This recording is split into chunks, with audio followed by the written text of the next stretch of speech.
Merci beaucoup. Quel privilège d'être parmi vous ce matin. On est une église sœur, une gospel Montreux.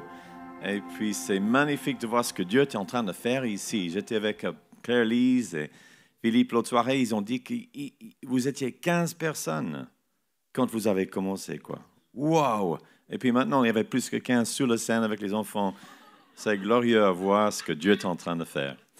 Alors, pour vous qui ne comprenez pas le franglais, je vais prier pour vos oreilles à la fin de ce culte. Mais avant, je vais prier afin que vous puissiez me comprendre. OK? Amen. Merci Seigneur pour ta présence. Je te demande que tu ouvres nos oreilles, que tu ouvres nos cœurs à ta voix et que tu ouvres ma bouche afin que je puisse proclamer ta parole avec hardiesse, avec grâce. Et Seigneur, je prie que tu nous donnes tous un cœur attentif ce matin à ta parole. Et je prie au nom de Jésus. Amen. Amen. Alors, ma femme, elle prêche pour moi aujourd'hui à Gospel Montreux. Et j'ai 3 enfants, ma fille qui fait la louange ce matin, mon fils qui traduit. Alors, c'est un truc de famille, tu vois.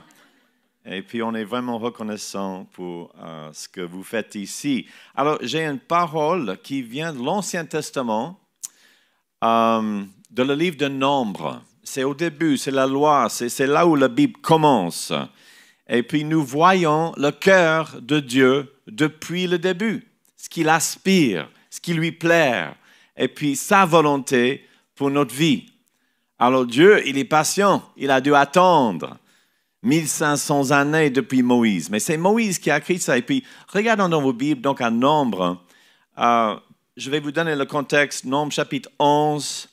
Mais allez directement au verset 29 pour l'écran. C'est Moïse qui parle et il a dit, depuis le fond de son cœur, il a dit, si seulement le Seigneur répandait son esprit sur tous les Israélites, pour qu'ils deviennent tous des prophètes.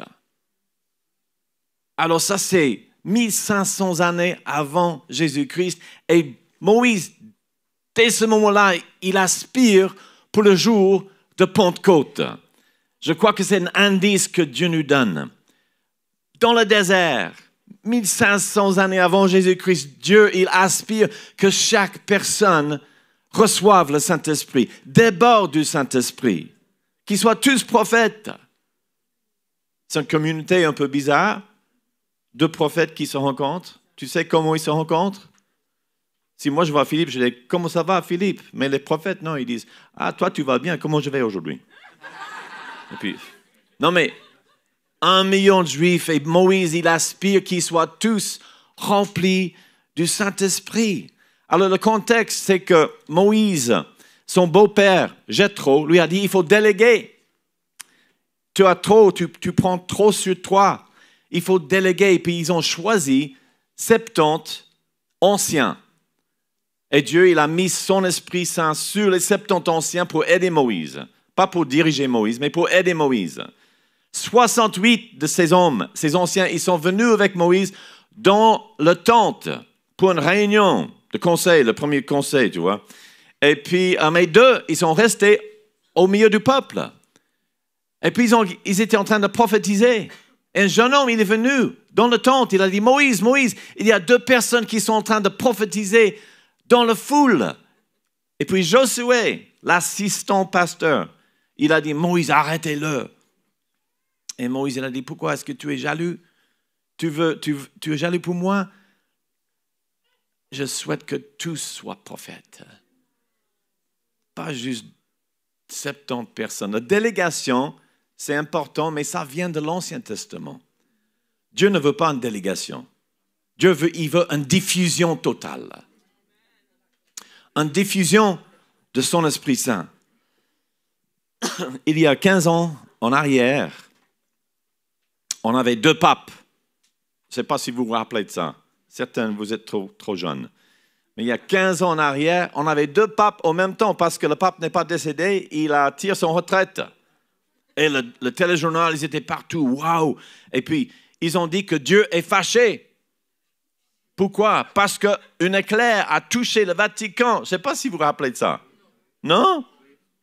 C'était au téléjournal et tout. Et mes enfants, ils disaient, papa, qu'est-ce qui se passe? Et puis, à l'intérieur, oh, d'abord de Cindy. Ils chantaient, ils avaient des robes et puis d'encens. Et ma fille m'a demandé, mais papa, qu'est-ce qu'ils disent en latin? Je dis, oh Seigneur, ne nous touche pas avec les éclairs, s'il te plaît. Non, c'est pas ça, mais ils avaient peur parce qu'il avait 2 papes. Et un éclair a touché le Vatican. Alors, c'était la superstition à gauche, à droite. Mais Dieu, il veut 1 milliard de papes.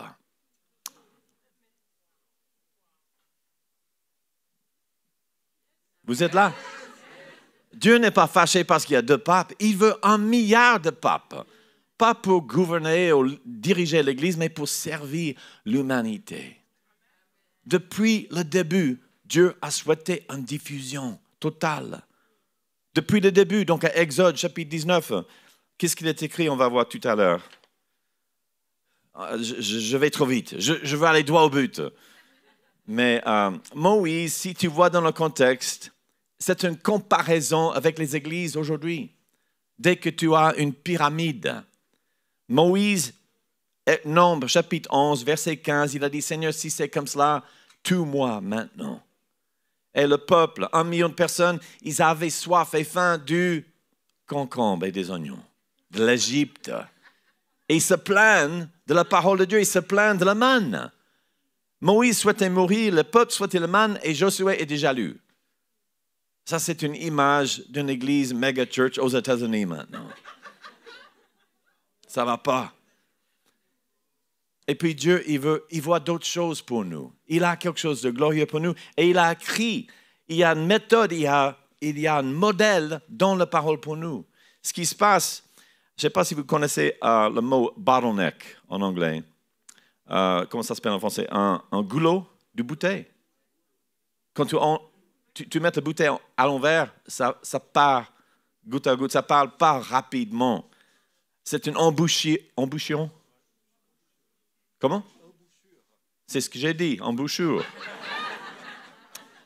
Merci, pasteur. Embouchure, on le voit sur l'autoroute, lundi matin, 9h du matin, on voit les embouteillages dans nos vies. C'est un moment, le terme, c'est un goulot d'étranglement. Dans un processus se produit lorsque les entrées arrivent plus rapides que l'étape suivante ne peut les utiliser pour créer des sorties. Le terme goulot donc d'étranglement, le terme compare les actifs, les matériaux en produits, heures de travail à de l'eau. Lorsqu'on verse de l'eau d'une bouteille, elle doit passer par le goulot. Plus le goulot est large, plus on peut en verser. Plus le goulot est droit, moins on peut en verser. Et on se retrouve avec un goulot d'étranglement. Alors Moïse, il avait tout le ciel qui souhaitait passer par lui pour toucher son peuple, pour toucher la planète. Et c'était un goulot jusqu'au point que le visage de Moïse était louis, quoi. Vous avez lu? Il a passé le temps avec Dieu et puis son visage était lumineux. Jusqu'au point sa femme dit, Moïse, est-ce que tu peux éteindre ce soir? J'essaie de dormir. Et puis les autres, ils étaient jaloux, ils étaient tellement proches de Dieu. Mais il avait la gloire de Dieu, la gloire du ciel que Dieu souhaitait déverser sur tout. Et ça doit passer par lui. Et aujourd'hui, on fait la même chose. On met un pape, on met un pasteur dans les églises évangéliques. Ce n'est pas mieux que les catholiques du tout.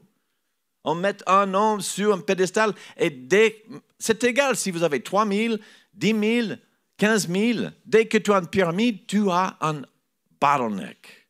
Dieu, il veut utiliser chaque personne dans l'église. Chaque personne dans l'église. I have a dream. Moïse a dit qu'un jour, il va y avoir aucune séparation entre la laïcité et le clergère. Le clergère existe que pour une raison. Apôtre, prophète, évangéliste, pasteur, docteur, c'est pour qu'une raison. C'est pour servir les rois et les sacrificateurs. Parce que Jésus, il a versé son sang, il a donné son dos pas pour un pasteur, pas pour un apôtre, pour procurer une nation des sacrificateurs et des rois. Vous êtes... Tournez à votre voisin, dit à votre hôtesse. Hôtesse, Highness, Your Highness. Altesse. C'est ce que j'ai dit, il ne faut pas me corriger. Tournez à votre voisin, dit votre Altesse. Vous êtes une nation sainte, un sacerdoce royal, un peuple élu de Dieu pour resplendir sa lumière dans le monde entier. Les pasteurs, les prophètes, évangélistes, pasteurs, ils sont des serviteurs au roi et sacrificateurs. Et vous y êtes. On ne peut pas déléguer tout notre travail à le pape ni à la pasteur. Le service, le ministère, c'est à vous. Vous êtes les rois. Vous êtes les sacrificateurs. Amen? Oh, got an amen. Hallelujah. Dès le début, Exode 19, verset 6, « Vous me serez un royaume des sacrificateurs et une nation sainte. » Ça, c'est Exode, le début de la Bible, à la fin de la Bible. Apocalypse, chapitre 1, verset 16, « Il nous a fait un royaume des sacrificateurs. » En anglais, des rois et des prêtres. Il a versé son sang, il a procuré, il a acquérir, il a acquis. Pour lui, par son sang, il a payé pour ça. Il a payé cher pour chaque personne dans l'Église qui soit un sacrificateur. Et c'est un modèle que nous voyons à travers la Bible. Quand j'ai rencontré ma femme, on était sur l'Anastasis avec Jeunesse Mission. L'Anastasis, on avait des médecins, les dentistes, les maisons temporaires. Et nous sommes allés au Mexique en 86 pour le tremblement de terre, un terremoto. Et c'était vraiment un temps difficile. Moi, je faisais partie de l'équipe Avance. Alors, j'étais plus sur le bateau, je suis sur terre, à Lázaro Cárdenas. Et puis, les catholiques, ils ont bloqué le bateau à l'extérieur. Le bateau n'avait pas le droit d'entrer dans le port, parce que le bateau n'était pas catholique. C'était un bateau interdénominational. Mais c'était vraiment un paquebot avec des médicaments, des dentistes, les médecins, les maisons temporaires. Et puis moi, j'avais soif et puis j'ai acheté une glace dans une glacerie. Comment? Elle n'ose pas me corriger. Un magasin où ils vendent de glace. Et puis, une femme à côté de moi, elle, je ne sais pas comment, j'ai prié avec elle, elle a donné sa vie à Jésus, elle est en train de pleurer. Si je pouvais pousser ce bouton, je pousse ce bouton chaque journée, mais je ne sais pas comment ça arrivait. C'est juste le Saint-Esprit qui nous guide, n'est-ce pas? Elle était en train de pleurer, elle m'a dit, est-ce qu'on peut faire quelque chose pour vous? Et je dis, il y a des sœurs sur le bateau, et puis ils ont besoin de logement. Alors, ils ont accueilli 2 filles dans la maison. Moi, je ne savais pas, mais c'était la femme du chef chirurgien dans cette ville de Lázaro Cárdenas. Et le chirurgien, il a dit, laisse tomber les prêtres catholiques, on va faire venir ce bateau. Et puis l'embouteillage pour les bénédictions de Dieu était rompu, cassé. Pourquoi? Parce que j'étais à l'école biblique? Non, parce que j'avais besoin d'une glace. Et Dieu a décidé d'utiliser mon chocolat glace pour enlever l'embouteillage à Lázaro Cárdenas. Gloria a Dios! Amen. Martin Luther King, il a dit quoi? Tu ne dois pas être blanc pour être un Américain. Martin Luther, le vrai Martin Luther, il a dit, il ne faut pas être catholique pour être un chrétien. Et ces gens-là, ils ont vu une autre manière, ils ont trouvé une combine pour enlever les embouteillages dans nos vies. Swatch, il a dit, il ne faut pas être métallique pour être une montre. EasyJet, il a dit, il ne faut pas être compliqué pour être une compagnie aérienne. Jeunesse en mission, ils ont dit, il ne faut pas avoir un casque blanc en Afrique pour être un missionnaire. Ils ont arrêté ces embouteillages pour que la gloire de Dieu se répandisse sur notre terre. Amen. Braveheart. Qui a vu le film Braveheart? Le reste, il faut changer votre comportement. On va faire un appel à l'hôtel ici. Il y a certaines scènes de guerre, de sang, tu peux même avancer et ça ne change pas l'histoire. L'histoire est extraordinaire. Un Écossais qui bat pour la liberté, et puis contre les Anglais. Et puis les Écossais, les seigneurs, ils ont disputé pour qui va être roi. Mais William Wallace, Braveheart, il a quitté cette conférence, il a dit, ça ne m'intéresse pas. Et puis ils ont dit, mais tu vas où? Il a dit, écoute, moi je vais attaquer les Anglais en Angleterre. Wow, ça n'a jamais été arrivé avant. Et puis il a dit, écoute, il y a une différence entre nous. Vous pensez que le peuple de cette nation existe pour vous offrir une position. Moi, je pense que votre position existe pour offrir à ces gens la liberté. On doit vraiment changer notre attitude envers le ministère. Il faut des prophètes, il faut des apôtres, il faut des docteurs, il faut le leadership, il faut. Mais il y a une raison, pour donner la liberté aux autres, pour donner le pouvoir aux autres. Pasteur Claire-Lise, elle m'a mentionné comme pasteur à Paris. Et puis à l'époque, on a fait venir T.L. Osborne, un missionnaire des missionnaires, quoi. Un vrai missionnaire. Et puis il est venu, juste avant de mourir, il avait 85 ans, il a sauté sur cette scène, il est monté sur la scène, on était 5000 personnes chaque soirée. Moi, j'ai toujours les notes, 2006. Et puis il a donné ses notes, il a donné son cœur. Les dernières 2 soirées, on était 15 000, on a dû quitter la salle, on était dans la rue. France 4 nous a donné un magnifique reportage. Il n'avait aucune chose négative. Les gens, ils donnent la vie à Jésus. C'était glorieux. Et quand il a quitté Paris, on a fait le bilan avec 12 pasteurs. Et puis les pasteurs, ils ont dit, écoute, on avait beaucoup d'hommes de Dieu qui sont venus à Paris. Et quand ils sont partis, on savait qu'ils étaient des vrais hommes de Dieu.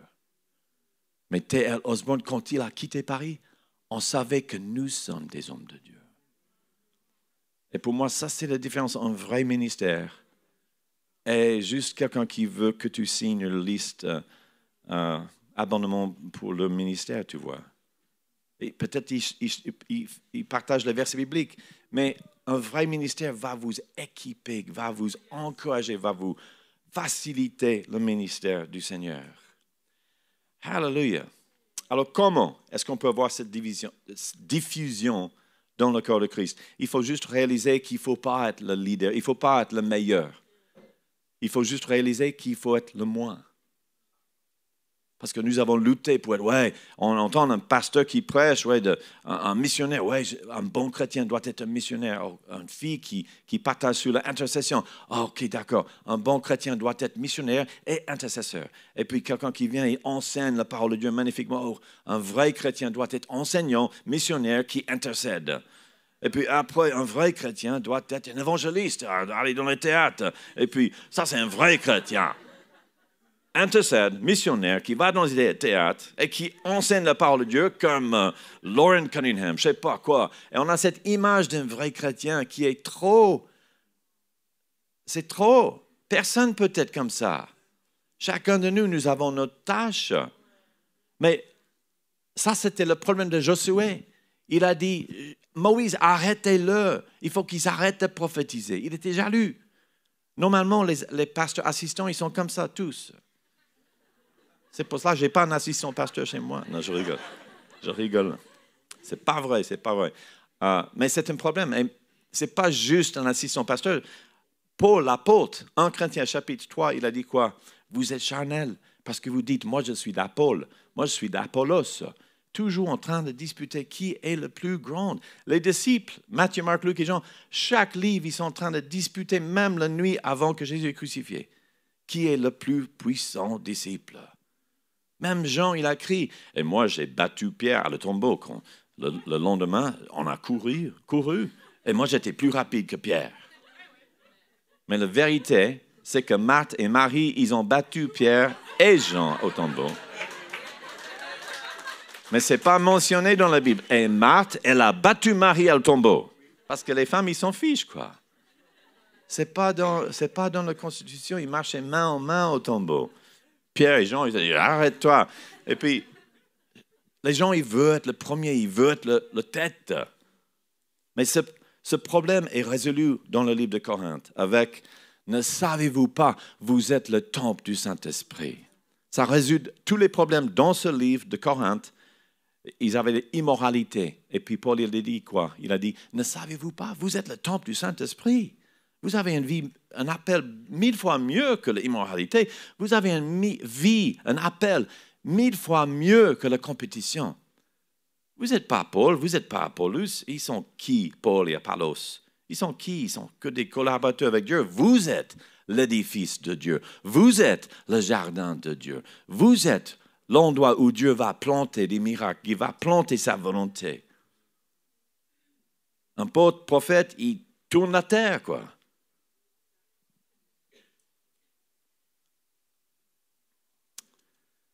Donc, qui aime bien le devoir? Personne ici. Wow, vous êtes honnête, une église honnête. J'aimerais bien vous donner deux voix quand même. Un chapitre dans la Bible, c'est chapitre 9 de Actes. C'est le cœur de le livre des Actes. C'est le cœur des livres des Actes du Saint-Esprit. Et dans ce livre, Actes, chapitre 9, il y a 4 personnages, 2 apôtres et 2 simples disciples. Alors tu as l'apôtre Pierre et l'apôtre Paul, et les disciples sont Dorcas et Ananias. Ils ne sont même pas pasteurs. Dorcas, il fait quoi? Elle a fait quoi? Elle tricotait des pulls. C'était la publicité de l'église primitive. C'est des pulls. Quelque chose qui te garde chaud. Quelque chose qui est rond. Quelque chose que tu gardes. Ce n'est pas une publicité 4 couleurs. Frère merveilleux va venir avec le miracle dans l'église ce soir. Non, c'est un pull qu'elle a distribué dans toute la région. Est-ce qu'on a des gens qui tricotent ici? Il y a quelques-uns. Pourquoi pas mettons en valeur, pourquoi pas mettons sur un pédestal les gens qui tricotent, qui distribuent? Parce qu'elle est tombée raide. Dorcas. À ce moment-là, on appelle l'apôtre. Pierre, il est venu, personne ne savait que l'apôtre était en ville. C'était la nuit. Ce n'était pas une conférence. Pas de conférence. Pierre, l'apôtre, il est venu, il a prié pour Dorcas et Dorcas est ressuscité d'entre les morts. Et le résultat, c'était quoi? Toute la région vient à Christ. Aucune conférence, juste des pulls. Et ça, Dieu, il a mis ça au milieu de le livre des Actes comme un indice pour nous. On a visité Rome il y a 2 ans en arrière pour la première fois. Et on a visité la cathédrale de Dorcas. Qui a déjà vu la cathédrale de Dorcas? Non, parce que ça n'existe pas. On ne crée pas des cathédrales pour les gens qui tricotent. C'est pour Pierre. Ah oui. En fait, le 2 Corinthiens, Paul, il a dit quoi? Il a dit, moi j'étais comme un sage-femme pour vous. Vous êtes mes enfants spirituels. Je vous ai mis sur mes genoux. Moi j'étais une sage-femme et vous me rejetez. Mais un super apôtre qui vient de Jérusalem, qui te donne un gifle, tu l'acceptes de lui. C'est ce qu'il a écrit. 2 Corinthiens, tout un livre.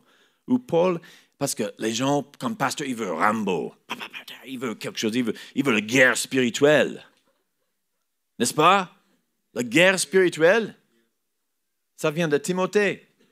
Ce n'est pas juste la guerre spirituelle, c'est le paysan spirituel et l'athlète spirituel. Mais je n'ai jamais vu une conférence de paysans spirituels parce que personne ne veut se lever à 5 heures du matin pour laiter les vaches. Je n'ai jamais vu une conférence pour les athlètes spirituels parce que personne ne veut s'entraîner comme un athlète, sauf les athlètes. Non, nous voulons Rambo, une guerre spirituelle. C'est l'orgueil. Ouh, vous êtes devenu catholique tout d'un coup.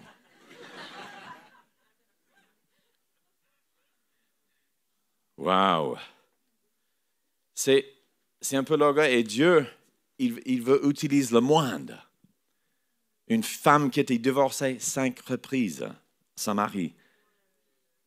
Jésus l'a choisie. Et elle a raconté tout ce que Jésus a dit. Et toute la Samarie sont venus à Jésus. Jésus a choisi une femme qui était divorcée à 5 reprises. Dans l'église, non, on ne veut même pas s'asseoir avec les gens comme ça. On veut l'intercesseur qui est missionnaire, qui est évangéliste et puis qui enseigne la parole de Dieu. On ne veut pas une femme qui est divorcée 5 fois. Mais Dieu, depuis le début, son cœur, c'était, moi j'aime bien toucher l'humanité perdue, je vais sauver, j'aimerais bien guérir les malades et j'aimerais bien que ça réponde. Marc chapitre 5, le démoniaque dans le cimetière qui se coupe, qui hurle toute la nuit, qui avait 1000 démons en lui. Qui est au cimetière hier soir? Personne, j'espère.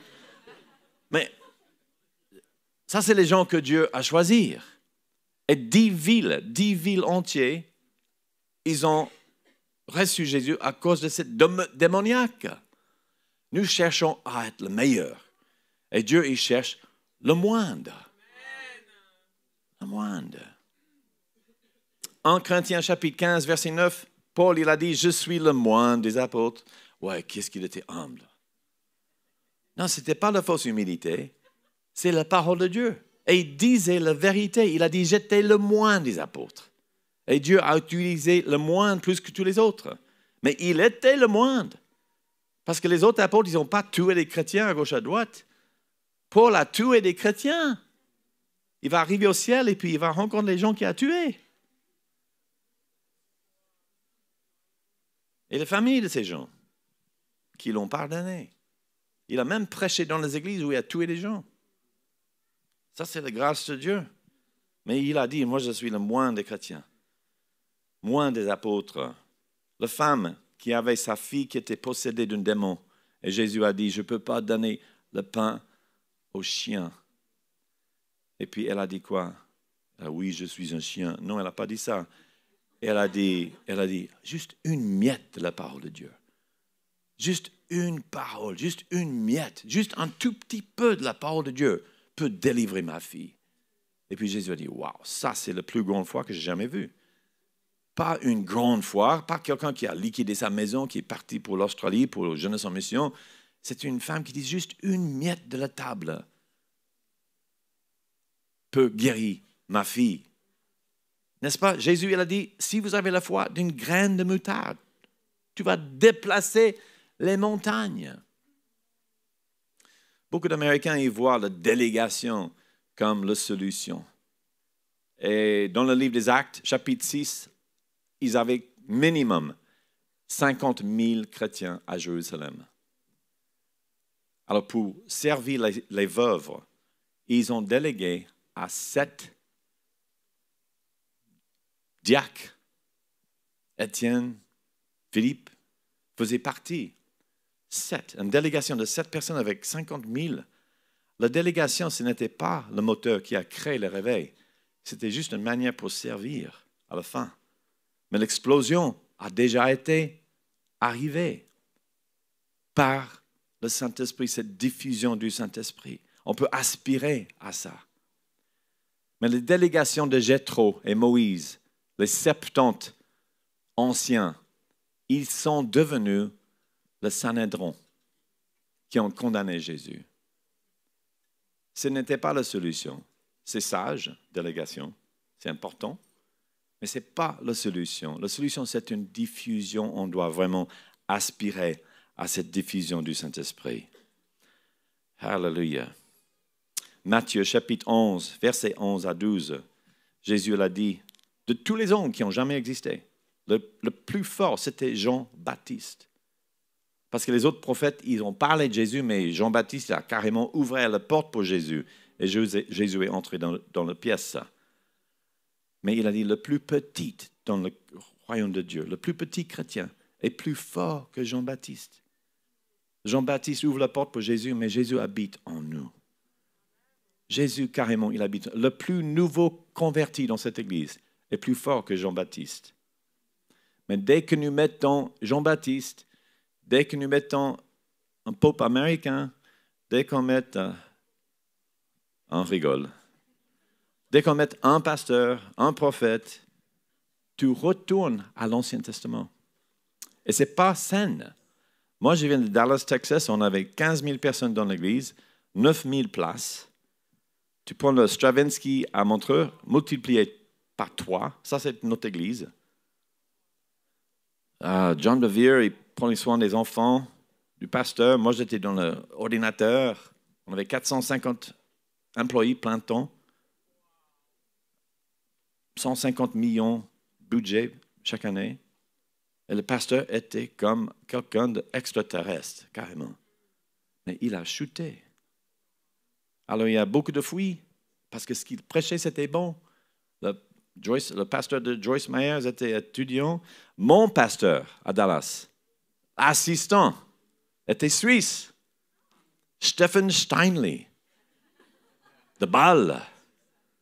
Je me souviens toujours son accent. Don't just get them saved, get them filled with the Spirit. Get them filled with the Spirit. On avait 300 personnes qui donnent la vie à Jésus chaque semaine. À l'hôtel et puis au téléphone. Moi, j'étais au téléphone et puis et Stephen Stein, il vient. Il ne faut pas les laisser orphelins. Il faut qu'ils soient remplis du Spirit of God. Maintenant, il prêche au Pakistan, Stephen Steinle. Et puis John Bevere, il continue. Joyce Meyer, vous connaissez. Mais ce n'était pas juste pour un homme d'avoir tout cet embouteillage. Dieu, il veut une diffusion totale sur le corps de Christ. Est-ce que vous êtes d'accord? Alléluia. Il ne faut pas être le plus fort, il faut juste être le plus petit. Est-ce que vous pouvez tricoter? Moi, j'ai étudié la mission il y a 20 ans en arrière. La cible, c'était bouddhiste, chinois, hindou, musulman et tribus. Ça, c'est notre but. Mais aujourd'hui, c'est plus comme ça. Aujourd'hui, la mission a changé. La cible des missionnaires aujourd'hui, c'est asiatique, moins de 20 ans, urbain. Vous êtes vraiment dans le terrain missionnaire ici, quoi. N'est-ce pas? Alléluia. Mais moi, je suis venu avec une parole ce matin. C'est pour enlever les embouteillages dans nos vies, dans notre mentalité. De ne pas penser que je dois être un grand missionnaire. Même si vous étiez au cimetière hier soir, si vous étiez au tribunal avec le divorce hier, Dieu veut vous utiliser maintenant. Et on doit adapter une mentalité comme ça. Autrement, on va rejeter toute... Vous vous rappelez bien de Gandhi? Il est allé à l'église et le pasteur lui a rejeté parce qu'il portait une robe. Ouh. Et lui, Gandhi, il a dit, si j'avais rencontré un vrai chrétien, j'aurais devenu chrétien. Mais il était rejeté à l'église. On doit changer notre mentalité. On donne trop d'honneur. Si quelqu'un écrit un livre, moi j'ai 2 exemplaires à la fin. Les chrétiens aujourd'hui, ils veulent des autographes. Je ne sais pas si vous avez vu ça. Paul, il vient prêcher, et puis l'église, il rentre à la maison pour vérifier ce que Paul a prêché, si c'était juste ou pas. Ils aimaient bien Paul, mais ils suivaient Christ, ils ne suivent pas Paul. Vous êtes d'accord? Est-ce que vous voulez vous lever avec moi, s'il vous plaît? Alléluia. Moi, je vais être honnête avec vous. Moi, je suis entré ici ce matin avec des embouteillages dans ma vie. Après 40 ans dans le ministère, c'est difficile parfois, hein? Votre musicien, votre accueil, votre faim et soif pour Dieu me botte carrément. De voir ces enfants ici, présentation des enfants, c'est glorieuse. De voir vos pasteurs qui vous servent. Je les connais, ils ne sont pas des frimeurs des États-Unis. Malgré qu'il a Harley Davidson, moi, je suis plutôt sensible aux cultures. Moi, je roule en BMW. Mais lui, il a Harley Davidson. Mais si vous êtes venu avec une idée, l'Église est datée, elle n'est pas, je sais pas, elle n'est pas actuelle. Ou si vous avez une idée que tu dois être Superman pour être utilisé par Dieu, c'est faux. Dieu veut utiliser chaque personne ici. Il faut une mise en valeur. Nos missionnaires à Montreux, elle joue pour Fribourg, Elfic, le basket féminin professionnel. Elle est canadienne, elle a sur son site internet la gloire de Dieu. Elle marque des buts pour Dieu. L'autre missionnaire qu'on a, c'est un skateboarder, quoi. Il est allé il est numéro 1 en Suisse pour le skateboard. Japon, ils ont accueilli, ils ont accepté le skate. Première fois dans les Olympiques. L'année passée, je crois, le dernier Olympique. On doit être mis en valeur, nos skateboarders. On doit mettre en valeur nos basketballeurs, les mamans qui ont 3 enfants. Ça, pour moi, ça, c'est un pasteur. Nos jeunes, nos musiciens, les hommes d'affaires. On a un homme d'affaires qui vient chez nous, il a donné beaucoup d'argent, il a invité son PDG. Il est venu une fois, il a dit, moi j'aimerais bien donner autant que mon employé. Toute l'année, pof, pof. On a besoin des hommes d'affaires dans le corps de Christ. Mise en valeur. Mais ça commence avec chacun de nous de réaliser, d'enlever ces embouteillages. Alléluia. Dieu veut utiliser vos désirs pour sauver cette planète. Alléluia. Sobrachti kili abandora mamsi kili bobosoko. Célébrechte kili bobosondo. Seigneur, tu as dit dans les derniers jours, tu vas déverser ton Esprit Saint sur toute chair. Nos filles, nos fils, ils vont prophétiront. Les vieillards, ils vont avoir des rêves, et les jeunes hommes, ils vont avoir des visions. Je proclame ici dans cette église la vision. Je proclame ici dans cette église les rêves qui se réalisent, les prophéties. Seigneur, je proclame dans cette église les fleuves de l'eau qui coulent des entrailles pour chaque personne qui croit. Pas juste l'évangéliste, mais pour chaque croyant. Hey, si vous avez soif, venez. Venez aux eaux. Boivez gratuitement. Vous n'avez pas de l'argent, venez.